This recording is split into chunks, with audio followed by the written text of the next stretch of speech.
Paano ba maglagay ng follow button sa dulo ng pangalan nyo?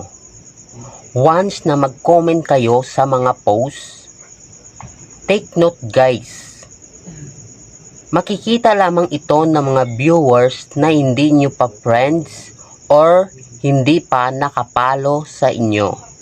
Panoorin nyo po ito.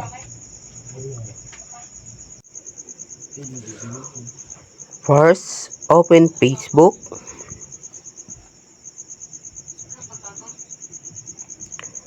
Click the three lines upper right. Click the settings. Scroll up.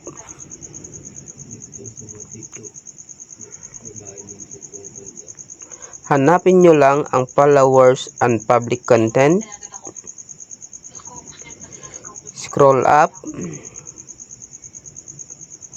Hanapin nyo ang show most relevant comment first at slide nyo para maging blue.